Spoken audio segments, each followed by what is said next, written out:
Podcast Brasil UFO. Fala aí, pessoal do Brasil UFO, sejam todos muito bem-vindos a mais um programa aqui do canal. Hoje, domingo 29 de outubro de 2023, hein? O ano já passou. Vou te fazer uma pergunta, Marcelo. Quero saber se você está preparado para falar de exopsicologia, cara. Eu vou aprender hoje com a doutora Mônica. É isso aí. Mas é um grande prazer aí, e honra, né, de estar participando de mais um episódio aí do Brasil UFO. E já dá boa noite aí para essa pessoa sensacional, fantástica, que é o Riba Menezes, para a nossa ilustre convidada, doutora Mônica Borini, que vai trazer aí pesquisas, né, o trabalho dela ao longo dos anos aí com contatados, né, e abduzidos. Vamos aprender um pouquinho hoje sobre exopsicologia. Vamos lá. Meu grande amigo Riba Menezes. Fala, Riba. Oi, Cleiton. Primeiramente, gostaria de dizer que é uma honra estar aqui mais uma vez no Brasil UFO, trazendo uma convidada muito bacana. Quero agradecer a presença do nosso querido Marcelo Santos, que muito honrosamente, de forma muito profissional, às vezes quando eu não posso estar presente, ele vem aqui e está sempre brilhando, assim como o Éder também. Então, Marcelo, muito obrigado a você, muito obrigado ao Éder. Nem sempre a gente pode estar presente aqui, então a gente tem os amigos que estão aqui sempre nos apoiando. E hoje a nossa convidada é um nome respeitado e conhecido no Brasil inteiro e no meio da ufologia. Eu tenho honra de ser amigo dela e mais honra ainda de ter sido convidado para participar dos trabalhos de exopolítica e de exociência que ela promove no Brasil. O currículo dessa pessoa é tão grande que eu entrego essa responsabilidade nas tuas mãos, Cleiton. Então é com você, meu amigo. Tem bastante coisa, né? Vamos ver se eu acerto aqui, né, doutora, o que tem no currículo da senhora aqui, ó. Docente, pesquisadora, psicóloga clínica, psicologia clínica, psicoterapeuta, hipnóloga clínica certificada pela Universidade de São Paulo, a USP, pedagoga e educadora, doutorado em psicologia da saúde, avaliação de saúde mental, em psicologias pela Universidade de São Francisco, mestrado em psicologia na saúde, em neuropsicologia da consciência, emoção e cognição pela Universidade de São Paulo, a USP também. Especializações em psicoterapias em ergonomia e práticas. Pós-graduação e graduada em análise bioenergética pela Agora São Paulo. Pós-graduação e graduação na Carey Energetics pela Carey Energetics Institute. Bom, e aí eu quero falar também um pouquinho aqui das pesquisas atuais da doutora, né? Que é a consciência e fenômenos anômalos, OVNIs e abduções alienígenas, interação mente e matéria, física, psicologia e parapsicologia, neuropsicologia e consciência, avaliação psicológica na saúde mental, psicologia corporal, ergonomia, core energetics, exopolítica e exopsicologia. Bom, doutora, é um prazer para a gente receber a senhora por aqui. Seja bem-vinda, né, no Brasil UFO. Normalmente aprendemos com os nossos convidados e hoje, com certeza, a gente tende a aprender muito mais com a senhora. Seja bem-vinda aqui hoje na live de domingo. Ok, prazer em conhecer a todos. Obrigada, Rifa, pelas suas palavras, Marcelo, o Cleiton. Estamos aí, vamos falar um pouco sobre o que vocês querem ouvir. Bom, antes eu quero saber, doutora, se eu falei certo algumas coisas, ou pelo menos alguma parte deles aí eu falei certo, né, sobre toda essa formação. O nome do William Reich. Bom, mas aquilo que eu falei da o que diferencia, doutora, essa palavra exo de uma psicologia tradicional? Queria que você falasse um pouquinho pra gente, porque com certeza hoje a gente vai aprender muito aqui com a senhora. Então, o termo exo vem de fora, né? Exoesqueleto. Toda palavra que tiver o exo na frente é diferente de esotérico, de dentro, exo de fora. Então, a exopsicologia, ela surgiu logo depois da exopolítica, né? Então, o Ebre cunhou esse nome e depois o Dr. Michael Salla fundou o Instituto de Exopolítica lá no Havaí, nos Estados Unidos. E em 2010, ele me chamou para pertencer, né, ao Departamento de Pesquisa e Educação do Instituto de Exopolítica. Exopolítica significa uma política fora da política tradicional, externa, mas externa no sentido externo ao planeta Terra. Então, aí, quando ele coloca isso, ele coloca em relação a alienígenas, extraterrestres, e como que ele surgiu com essa palavra, né, e fundou esse instituto. Ele trabalhava no governo americano, e aí ele começou a perceber que tinha envolvimento com alienígenas. Isso ele escreve nos livros dele.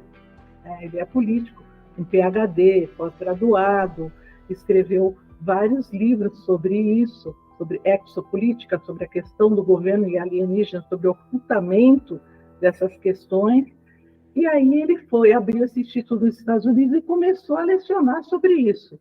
Então ele foi a primeira ciência que surgiu foi a exopolítica, né? Depois da exopolítica, em 2014, eu fundei a exopsicologia, preocupada nessa questão da síndrome da abdução alienígena que eu vinha estudando já desde o final da década de 80, né? E por que eu pus exopsicologia? Porque eu vinha estudando dentro da área da psicologia, né? Que é a parte que é a minha expertise, é o que eu conheço.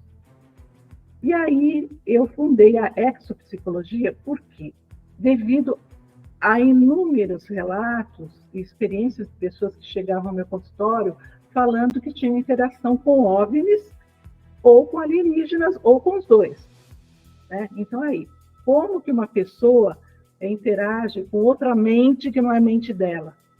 Porque a psicologia, o que ela estuda? A mente e o comportamento humano. Né? E essa interação, o que promove num ser humano? Uma mudança na mente e uma mudança no comportamento humano. Só que são entidades que também têm mente e também têm comportamento. Então, devido a isso, eu criei a exopsicologia, que é um ramo da psicologia que estuda essa interação, né, essa suposta interação, dentro dessa síndrome da abdução alienígena. Porque até então, quando eu pesquisava, os OVNIs não eram aceitos como alguma coisa existente. Ainda era aceito como delírio, alucinação, um objeto que foi visto pensando que era um OVNI, mas era um helicóptero, alguma outra coisa. Depois de um tempo para cá, hoje em dia a gente já sabe que o OVNI é real. Não se sabe a origem, não se sabe de onde ele vem, mas os próprios americanos, o Pentágono já informou, né? Eles são reais, eles até mudaram o nome, né, de UFO para o APIS, né? Quer dizer, na verdade, eles ampliaram, porque objeto é uma coisa só, objeto. Quando eles falam fenômenos aéreos não identificados, eles abrem um leque de possibilidades. Pode ser natureza também, né? Fenômeno, né? Pode ser natureza, pode ser uma coisa que não é objeto. Pois é. Que não é sólido, porque objeto geralmente é matéria. Então eles abriram um leque, né? Então hoje a gente sabe que esses objetos, os OVNIs ou os APIs, né, ou os FANIs, eles existem. O que são, muitos não sabem. Né? Ninguém sabe direito exatamente o que são. Isso eu estou falando a nível de ciência. Né? Então, assim, hoje, quando uma pessoa fala que viu um OVNI, ela não é mais motivo de chacota, né? Porque eles existem. Né? Eles existem. Agora, até você falar que um OVNI é extraterrestre, aí é um caminho muito longo do ponto de vista científico. A gente pode especular, a ufologia pode falar que é extraterrestre, não tem problema. Mas se um cientista, para falar isso, ele tem que ter provas concretas, não suposições e não só evidências. Né? O que é uma prova, por exemplo, para a ufologia não é para a ciência, o que é uma prova para a jurisprudência não é uma prova para a ciência. Então, é mais difícil, é mais árduo você tentar comprovar alguma coisa, né, quando você faz uma alegação. Né? Então, para a ciência, ainda não existe extraterrestre. Ele não se comprovou. Todo mundo pode falar, eu já vi, por exemplo, uma pessoa pode falar, eu já vi, eu sei que o OVNI é alienígena, eu sei que existem extraterrestres, eu conversei com extraterrestre, na hipnose a pessoa relata que teve um contato extraterrestre, mas a ciência ainda não comprovou, né? Por isso que eu estudo, justamente para isso, para comprovar, pelo menos na minha área, que é a psicologia, né?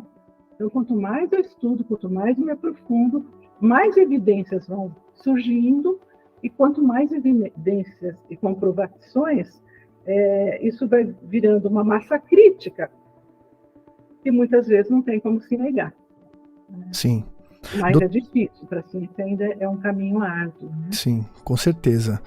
Doutora Mônica, eu gostaria de perguntar também que hoje a gente sabe, né, que temos uma lacuna, né, entre os ufólogos, a ufologia e a ciência, né? Seria então o papel da exopolítica, exociência e exopsicologia cumpriria essa lacuna que está entre o que os ufólogos pesquisam, o que eles conseguem em suas pesquisas de campo trazer para o meio científico, né? Você acha que esse estudo que a senhora faz dentro da ciência, psicologia e política, você acha que completaria essa lacuna que tem entre a ufologia e a ciência tradicional? Veja bem, a ufologia surgiu com um movimento na década de 50 de desacobertamento. Até hoje, um dos itens mais importantes da ufologia é o desacobertamento dos governos. Uhum. E é a ufologia de campo, é o que eu considero. Tá? Porque é onde você vai atrás, vê o que aconteceu, faz uma investigação, faz as entrevistas, porque talvez se não fosse a ufologia até hoje, esse tema já tinha se extinguido dos OVNIs. Porque até hoje, governo nenhum quis falar sobre esse assunto. Né? O assunto vem à tona por conta da ufologia e dos ufólogos que vão atrás. Então, eles mantêm sempre isso atualizado. Né? Agora, o que está acontecendo? Algumas ciências, por conta do governo não abrir totalmente, e está muito evidente que as coisas estão acontecendo, elas, por conta própria, estão procurando estudar, através de alguns cientistas. Né? Então, hoje nós já temos a exopolítica, a exopsicologia, nós temos o exodireito, que foi um ufólogo, que era ufólogo e advogado, o Flori, lá do Paraná, que fundou o exodireito há uns anos atrás. Ele pediu minha orientação, eu dei uma orientação para ele e ele fundou o exodireito, que é muito importante. Né? Já tem a exosociologia, fundada por 2 alemães, Anton e Schwertel, foi fundada a exosociologia. Nós temos a exosemiótica, fundada por um português, Barbosa, tá? E assim está vindo. E são o quê? Cientistas, todos professores universitários que têm PhD, que estão estudando essa relação da própria ciência, que eles fazem parte, da área específica deles, de estudo, de ensino e de pesquisa, com esse fenômeno OVNI e fenômeno extraterrestre. Né? Então, eles têm todas as ferramentas da própria ciência para estudar isso. Sim. Agora, como que eles vão atrás dessas coisas? Quem é o que primeiro traz tudo isso? É a ufologia, o ufólogo. Então, Sim. assim, o ufólogo ele pode trabalhar com parceria com todas essas ciências. Porque o ufólogo, ele pode não ser um cientista, mas um cientista pode ser um ufólogo. Então, assim, o que falta aí é a carreira acadêmica, para você poder ter uma metodologia, sistematizar uma forma de estudar o fenômeno, de maneira que você possa tirar dados, sejam qualitativos ou quantitativos, para você trazer à tona, para você trazer em publicações e outras pessoas de qualquer lugar do mundo possam replicar esses dados. Né? Então, assim, quando eu coloco a abdução da alienígena uma síndrome, ela é uma síndrome porque ela vem recheada de coisas, de sintomas, e que ninguém e que não é classificada também como uma patologia. Qualquer pessoa pode estar falando sobre uma abdução, desde uma criancinha até o presidente da República, até o general, até o astronauta, até a dona de casa, a professora, N pessoas dizem que passaram por essas situações de abduções, né? E aí existe também, especificamente quando você entra na questão da abdução, uma série de questões que é discutido também, né? Por exemplo, eu tenho meu doutorado em saúde mental, em psicopatologia. Então, se eu não souber quem tem problema, quem vai saber? Né? Porque antes do programa, o Cleito fez uma questão, levantou uma questão. Tá, as pessoas dizem que foram abduzidas, mas como garantir se foram mesmo? Existem pessoas que imaginam, que sonharam, que foram e não aconteceu? Existem. Existem pessoas delirantes, existem pessoas que sonham e pensam que é verdade, existem pessoas que querem aparecer na mídia e inventam uma história, isso existe. Mas a grande maioria que vem, por exemplo, no meu consultório, eles não vêm para contar mentira, porque às vezes eles vêm de muito longe, eles pagam a consulta muitas vezes. Então, assim, é uma pessoa que não quer notoriedade, não quer que ninguém saiba. E então, existem essas pessoas também. Se dessas pessoas tiver 5% que estão falando a verdade, já são 5% de algo que com certeza.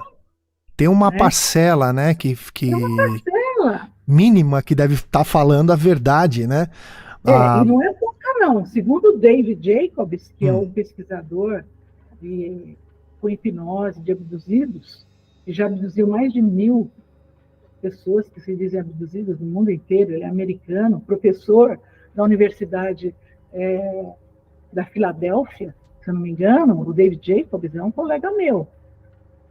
Ele falou o seguinte, ele falou assim, ele escreveu nos livros dele, do ponto de vista dele, os alienígenas, ele acredita que são alienígenas, e eles estão tomando o planeta Terra.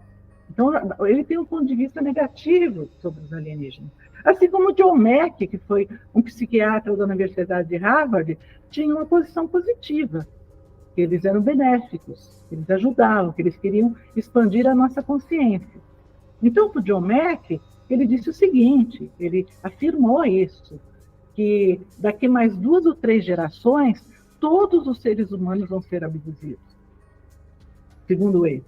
Olha só. Porque, segundo ele, tem pessoas que têm consciência que foram, tem os que não têm consciência, tem aqueles que nunca vão saber que são abduzidos, né? Pelo estudo que ele fez. Ele está estudando isso há mais de 30 anos também. E ele pegou firme nessa questão. E essas são as declarações dele. Você pode ler nos livros dentro dessa questão que a senhora colocou, né, como abdução dessa porcentagem de indivíduos pelo planeta todo, né, eu sempre me questiono, né, o porquê que algumas pessoas dizem que foram abduzidas integralmente, né, ou seja, de corpo, alma e consciência, mas segundo os seus estudos, doutora, existiria uma possibilidade da pessoa ser abduzida apenas a sua consciência, a sua alma, o seu corpo fica lá? Porque a gente tem muitos relatos de pessoas que dizem ter visto o seu corpo deitado na cama, né? E de repente eles se viram numa espécie de laboratório, uma maca, né, deitados ali com seres observando, né? Existe, nos seus estudos também trabalha com essa possibilidade da abdução somente da consciência e não do corpo? Sim, aí acontece pessoas que relatam esse tipo de coisa assim, em consultório. E ouvindo o que pensa, por exemplo, o Edgar Mitchell, que foi astronauta, alguns outros teóricos também aí que falam sobre abduções, é possível, porque, segundo eles, né, esses alienígenas, né, eles têm tecnologia para isso. Eles aplicam hipnose, eles apagam a mente da pessoa, eles conseguem transportar de um lugar para outro, a nível da matéria, ou a nível só num outro estado de consciência. A pessoa está dormindo, o corpo não vai, mas vai em outra parte dela. Então, assim, eles têm muita tecnologia que a nossa física ainda não chegou lá. Nós não temos ainda essa capacidade de fazer essas coisas todas. Mas, segundo esses pacientes contam, e esses teóricos das abduções, que são muitos aí estudiosos, eles dizem que sim, eles falam que sim, né? Eu já tive casos no consultório que as pessoas narraram, né? Por exemplo, teve um livro que foi escrito pelo Woody Hopkins, né? Que é aquele que reunia as mulheres, né? Que falavam que ficavam grávidas, os alienígenas. Ele escreveu um livro sobre a Linda Cortilla. Ela foi abduzida no centro de Nova York e foi abduzida fisicamente, porque teve a testemunha de 2 policiais que estavam na ponte e viram ela sendo levada por um disco voador. Olha só, tá vendo? E eles escreveram para o Woody Hopkins e falaram: nós testemunhamos, nós estamos apavorados, porque nós 2 vimos ela saindo da janela do apartamento dela. Nossa. Isso está num livro que o Woody Hopkins lançou. Eu tinha até esse livro, um amigo pediu, eu emprestei e nunca mais ele me devolveu. Que falava sobre essa história da Linda Cortilla, que era abduzida, saía sangue do nariz, tinha chifres. Então, ela tinha uma história muito forte de várias abduções, e o Woody Hopkins investigando na época, ele e John Mack. E aí teve o relato desses 2 policiais que mandaram uma carta para ele falando que eles eram os testemunhos que tinham visto. E parece que viram um político também que estava passando a noite ali, que viu. Isso está tudo naquele livro. Então, assim, são literaturas, né? São relatos, né? O pessoal contando essas coisas, né? Sim. Riba Menezes, faça sua pergunta, meu amigo. Esse livro que a doutora Mônica Borini acabou de falar aí, eu já tive a chance de ler e realmente eu também fiquei bastante impressionado quando chegou nessa parte desse capítulo aí, é verdade. Agora eu queria falar com a doutora Mônica Borini, que no meio assim da ufologia, das pessoas que acompanham a ufologia, da parte de alguns tem um romantismo muito grande. Eles são lindos, eu não sei o que, são bonzinhos. E tem aquele outro lado também que eu não concordo muito. Só que a sua pesquisa no meio ufológico é bem profunda, pois ela penetra no subconsciente, onde ficam guardadas as coisas boas e ruins de uma pessoa que viveu, né? Então, nessas hipnose e abdução, a senhora percebe que eles passam mais por coisas boas ou coisas ruins? Olha, a grande maioria, elas têm situações de trauma, tá? Porque a grande maioria, elas são pesquisadas. Elas dizem que são pesquisadas por esses seres, né? Introduzem objetos, fazem cirurgias, que põem implantes, que vão para um lugar diferente, que eles perguntam coisas, mas eles quase não falam nada sobre eles, entendeu? Mesmo quando os pacientes perguntam. Então, assim, segundo esse David Jacobs, né, esse pesquisador, eles têm uma agenda, um plano, e eles estão mexendo no nosso DNA, eles estão colhendo material, eles estão fazendo híbridos, eles estão fecundando as mulheres, eles estão tirando esses fetos, eles estão criando uma nova raça, meio humana, meio alienígena, para povoar esse planeta, né? Não sei por quê, porque vai acontecer alguma coisa, não vai, mas segundo David Jacobs, segundo Malanga, que é um matemático também, eles todos têm uma visão menos positiva desses seres. Eles acham que eles estão, na verdade, invadindo o nosso planeta, né? E uns até falam, eles estão invadindo com direito porque nós somos descendentes, nós somos uma espécie também manipulada já muitos tempos lá atrás.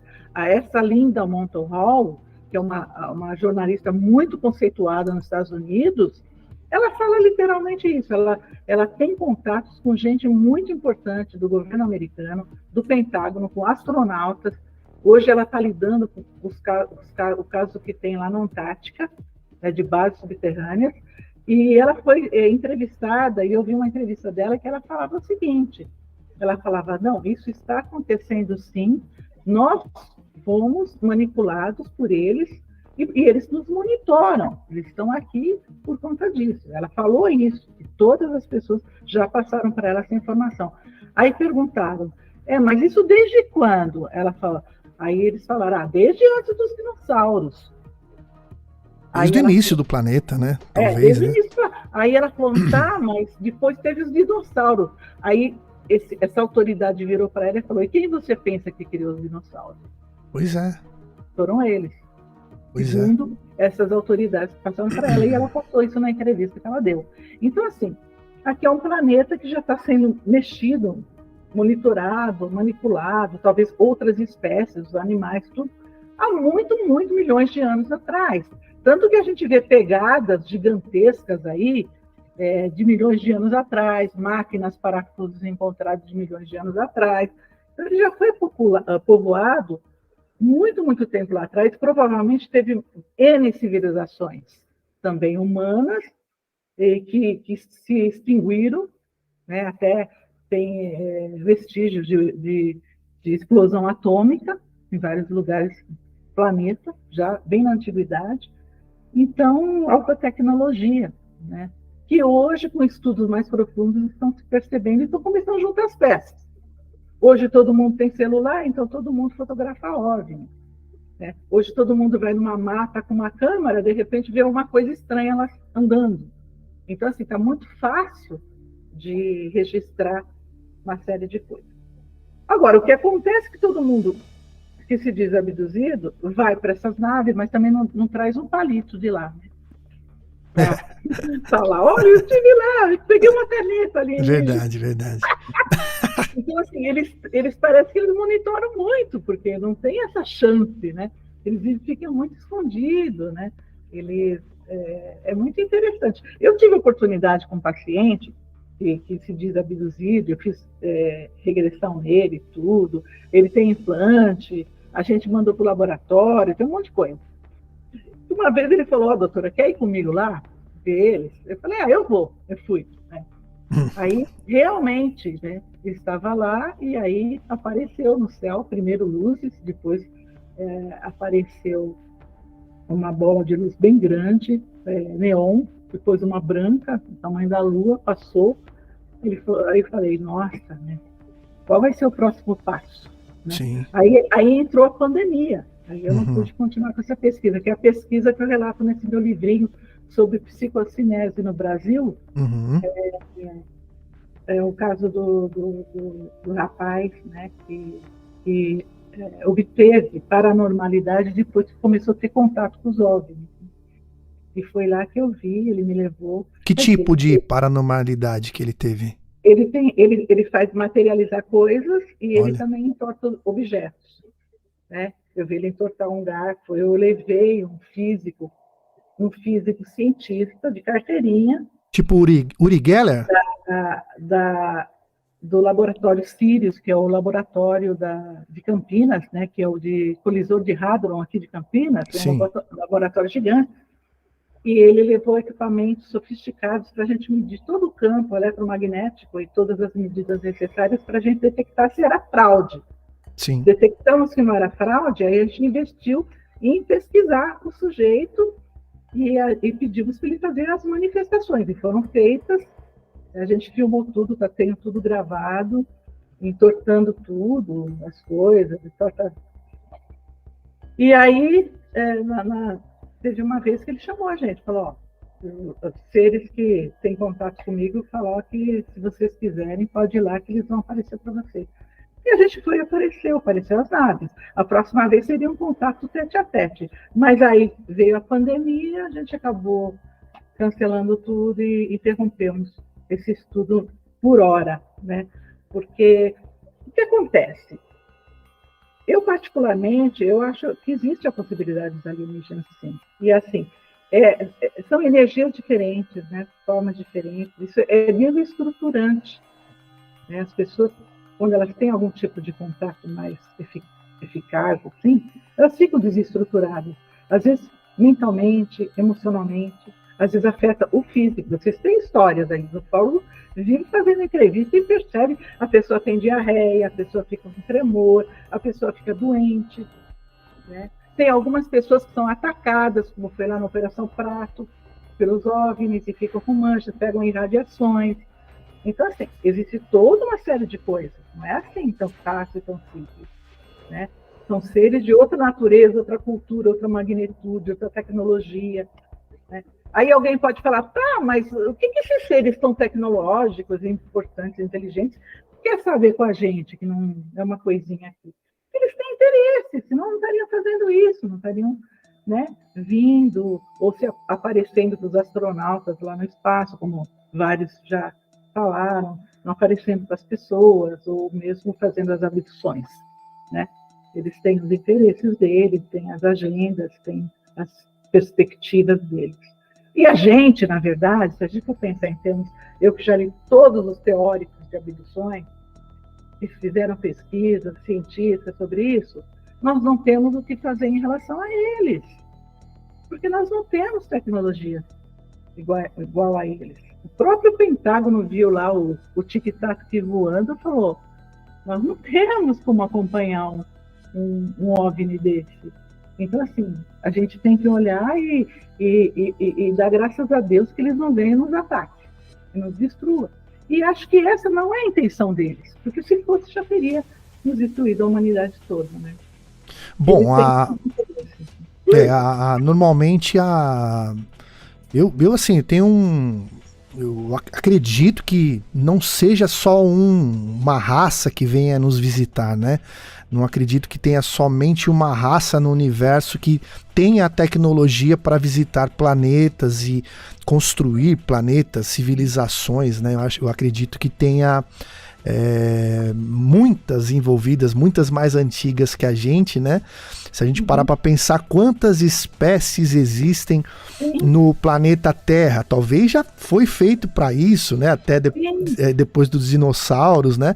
E talvez até eu acredito que talvez nos planetas próximos da gente tenha vida também, assim como na Terra.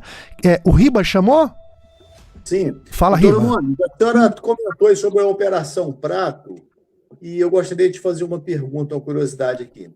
A senhora conheceu grandes nomes da ufologia, como Mário Rangel e outros. Sim. E juntos vocês iam fazer um trabalho de hipnose com o Coronel Holanda, lá da Operação Prato. E fatos paranormais andaram acontecendo na casa do Coronel Holanda, assim como do piloto, o Biratã Pinon. Algum deles, alguma vez, chegou a comentar com a senhora que fatos paranormais eram esses que andaram acontecendo na casa deles? Bom, eu e o Mário Rangel, a gente fazia muito hipnose, né, na década de 80 e 90, muitas pessoas. O Mário Rangel era um piloto aposentado, o pai dele era um médico, o Mário Rangel também é advogado, e ele começou a estudar os OVNIs porque ele falou que viu um OVNI na pista de pouso, quando ele estava com um avião, um OVNI na pista. Poxa. Então aquilo alertou ele e ele se tornou um ufólogo. E aí a gente começou a estudar, e na época do Orange Holanda, a gente ia fazer a hipnose no Orange, ele estava muito resistente, tá? Mas assim, estava na iminência de aceitar, da nossa insistência, porque trabalhava eu e o Mário juntos. Aí o que aconteceu? E nós queríamos também tirar o chip que ele tinha no braço. Ele tinha um chip, vocês viram que ele tinha um chipinho aqui? E aí, faltando uma semana para nós nos encontrarmos com ele, de repente ali no papo, convencê-lo, a regressão e tal, ele faleceu. Né? Aconteceu aquilo do suicídio, né? Que não, até, no meu ponto de vista não foi suicídio, né? Mas oficialmente foi um suicídio. Então nós não conseguimos chegar nele, né? Agora, sobre o Pilon, o piloto, né? Que era do Oranger, eu fiz terapia na filha, parece que é a filha do Pilon. Ela me contou muita coisa que acontecia, efeitos paranormais lá onde ela morava. as coisas mudavam de lugar, os objetos desapareciam, tinha luzes, pareciam OVNIs, vozes. Então, assim, nesse período que ela fez comigo, ela contou muitas questões paranormais. E ela falava que o pai dela sabia muita coisa, mas que não podia contar para ela, né? Então, assim, eu lembro também do Vitório Pereira, né? Que me passou, acho que foi ele, inclusive, que me passou o contato e me passou a menina. Mas isso faz muito tempo, foi acho que em 2000, mais ou menos, que ela me procurou, porque ela estava muito nervosa, porque ainda continuavam os efeitos acontecendo onde ela morava. Isso era perturbador. Então, assim, muito das questões ufológicas aparecem junto com efeitos de paranormalidade, que, na verdade, tem a ver com uma coisa só, né? Eles fazem esse tipo de coisa. Muita gente pensa, é espírito, é efeito espiritual, mas não é. Eles fazem isso também. Eles conseguem fazer essas manobras, pegar um foguinho ali, acender uma luz aqui, mudar um objeto aqui, tirar um copo d'água dali, por ali. Eles fazem essas coisas, eu não sei porquê. Emitir sons, né? Processo, né? Emitir sons, né? Que... Emitir sons. Doutora Mônica, a pergunta que eu ia fazer para a senhora seguinte, mas a senhora parece que respondeu. Eu ia perguntar o seguinte: se os abduzidos que viveram experiências ufológicas são um caso isolado, ou a senhora percebe que tem espiritualidade envolvida que acabam gerando fatos paranormais? Então, no entendimento da senhora, a senhora acha que esses seres, vamos dizer extraterrestres aqui, entre aspas, eles têm esse poder de entrar até nesse fato paranormal? Sim, passar por espiritualidade? Também. O que pensa assim também é o David Jacobs, porque você não sabe o que é. Como que você vai comprovar se é um ou se é outro que está fazendo o movimento ali? Né? Agora, se você já tem um histórico de ter visto o OVNI, um histórico de abdução, você tem que parar e pensar. Eles podem querer te chamar a atenção. Por exemplo, eu tive um paciente, agora ele está isolado, ele isolou do mundo, ele foi morar num sítio, não quer mais papo com ninguém. No começo, ele me trazia um monte de fotos de OVNIs. O que o ser fazia com ele? Mandava música pelo telefone, pelo computador, gravava, ele estava filmando uma coisa, gravava OVNI. Uma vez ele falou que ele mora num sítio que não tem lagoa, não tem nada perto. Apareceu um peixe vivo no gramado dele, pulando. Então, assim, eles faziam essas manifestações, entendeu? Um peixe vivo pulando, ele me contou isso, ele fotografou o peixe, ele trazia, né? E ele falava que aí ele descobriu, de tanto pedir, que era uma alienígena, segundo ele, e ele começou a pintar ela, ele pintou o quadro dela, parece uma oriental, e ele falou que a partir daquele momento ele tinha comprado um sítio, ele tinha posto tudo independente, energia solar, poço artesiano e tal, e queria viver lá e não queria mais falar sobre essas questões dele, sumiu, foi embora. Mas ele me mandou muito material. Cleiton. Pois é. Ô Riba, deixa eu passar pro Marcelo um pouquinho, só para ele fazer a pergunta dele e depois a gente volta a nós. Fala, Marcelão. Então, doutora Mônica, a gente sabe que a ufologia é uma pseudociência, né? A gente não consegue aplicar uma pesquisa científica, né, um método científico, a fim de comprovar os fatos, né? Nem conseguir replicar pares e repliquem seus dados, né? Eu segui o trâmite normal da pesquisa científica. Então, assim, com a sua experiência do trabalho desenvolvido, como é que os seus colegas no meio acadêmico, no meio da área médica, olham, né, a sua pesquisa, esses anos todos de trabalho desenvolvido?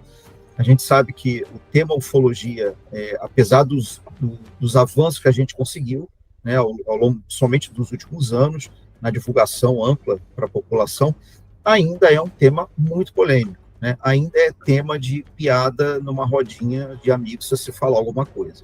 Então, como que seus pares, seus colegas veem o seu trabalho com contatados, com abduzidos, né, e o tema ufológico no geral? Olha, os meus pares são até legais, eles me encaminham pessoas. A primeira pessoa eu fiz uma hipnose regressiva dentro desse tema de OVNIs, foi um psicólogo que me enviou, que me recomendou, porque ele não sabia o que fazer com ela. Inclusive, o nome dela é Beth, ela está na capa do livro do Mário Rangel, de abduções com e sem hipnose. Ela está na capa. Foi a primeira que eu apliquei em 1989, a Beth. E ela está viva até hoje, né? E ela ainda tem umas questões ufológicas fortes. De vez em quando ela conversa comigo, ela entra em contato. E assim, é interessante. Agora, na universidade mesmo, por exemplo, quando eu fazia o meu doutorado, alguém lá da minha turminha, né, soube que eu trabalhava com abduções, né? E isso chegou no ouvido do meu orientador. Então, ele chegou na classe já falando: nossa, tem gente aqui que lida com abduções, mas um motivo de chacota, né? Lida com abduções, é só o que faltava, não sei o quê, né? E eu lá na minha, quietinha, ele sabia que era isso. Então, assim, eu percebi o preconceito que ele tinha sobre esse tema e tudo, mas eu não me importava, eu estava fazendo meu doutorado sobre psicopatologia, né? Porque eu tinha um interesse depois de estar checando esses abduzidos se tinha saúde mental ou não tinha, né, também. Mas ali, então, assim, dentro das universidades tem. Agora, lá nos Estados Unidos é mais aberto. Eles me chamaram para fazer entrevista de pós-doutorado, eu fui lá e fiz a entrevista lá no Havaí, na Universidade do Havaí, eu passei na entrevista, eles gostaram, e eu falei: olha, eu vou fazer meu tema sobre OVNIs e síndrome da abdução. Ok. Desde que você faça e passe em todos os critérios, não tem problema, sabe? Outra cabeça, outra realidade. Então, aqui no Brasil ainda tem um certo, nas academias, né? Um certo, eu acho, comigo foi assim, não sei como seria com tudo. Só que a gente não encontra trabalho científico de universidades nesse tema. A gente teve alguns que fizeram, o Suenaga, que é ufólogo, mas ele fez um dos primeiros trabalhos lá atrás, dentro da história, sobre OVNIs, né? Uma dissertação de mestrado. Nós temos o Leonardo, que fez sobre OVNIs, mas num compêndio mais geral, sobre poltergeist, mas fez também. Mas são poucos. Então, se alguém quer fazer uma tese de doutorado sobre isso, não tem material. Tem o meu livro, tem alguma coisinha, mas assim, tem que desbrenhar, entendeu? Desbrenhar. Então, por que eu fui fazer sobre esse tema nos Estados Unidos? Porque aqui é muito difícil de fazer um pós-doutorado nesse tema, né? Porque como fica a imagem, né, da universidade, tem todas essas questões, é tudo muito político, é tudo muito preconceituoso ainda, né? Então, as pessoas que eu acessei para me orientar, para eu dar uma continuidade nisso, aqui eu não encontrei. Então, eu fui fora, buscar fora. Se eu não encontrasse nos Estados Unidos, eu ia para a Espanha, eu ia para a Austrália, eu ia para outro lugar, porque eu estava realmente querendo fazer. Agora, o que me interrompeu nos estudos foi a pandemia, né? Agora, o dólar que está lá em cima também. Mas eu estou continuando, eu quero cada vez mais, eu estou fazendo uma investigação agora junto com um investigador policial daquele sumiço do Marco Aurélio, do Picos dos Marins, lá em Piquet. Eu estou fazendo para reabrir o caso, né?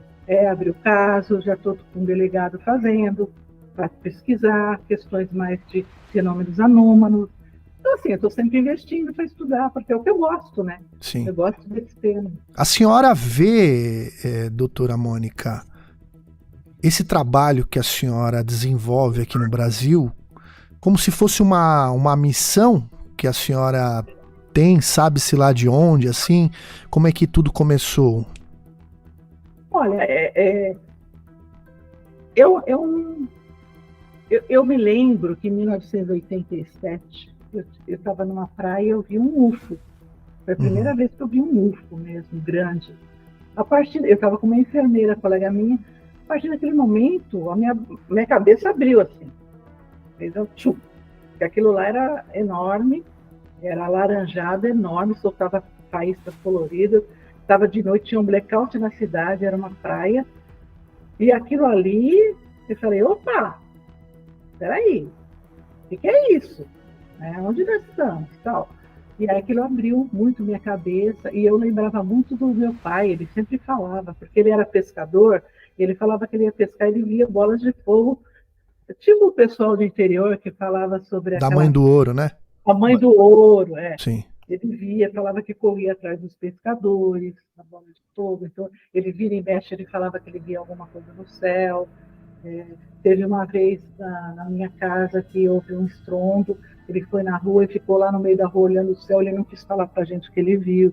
Então tinha sempre uns enigmas. E depois que eu vi esse objeto, eu não consegui classificar como nada, aquilo deu um tum na minha cabeça. Depois disso, eu investigando os casos, não só dentro da clínica, com hipnose, com investigação, com estudo, eu fui a campo, né? Então, eu consegui fotografar vários OVNIs, eu consegui filmar vários OVNIs, eu consegui falar com pilotos, toda vez que eu viajava de avião, eu ia lá falar com o piloto na cabine. Antigamente, era a antiga Varig VASP, eu falava com eles. Eu entrei em contato com o general Shoa, nós trocamos cartas. Ele me convidou para ir em Brasília, eu fui em Brasília numa reunião. Então, assim, ele me falou muita informação sobre isso, ele falou para eu tomar cuidado. Então, houve muitas coisas que aconteceram durante esses 30 anos de estudo. A senhora pode falar alguma informação que o general Shoa falou para a senhora? Eu não posso. Tem coisas que eu não posso falar. Né? Não, o que puder, assim, né, por cima.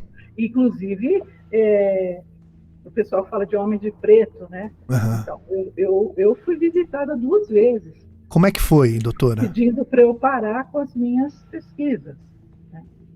Um foi um sujeito do Exército que veio aqui na minha casa e falou que se eu não parasse, eu ia acontecer alguma coisa. A senhora foi ameaçada, então? A minha secretária estava comigo, ela ouviu.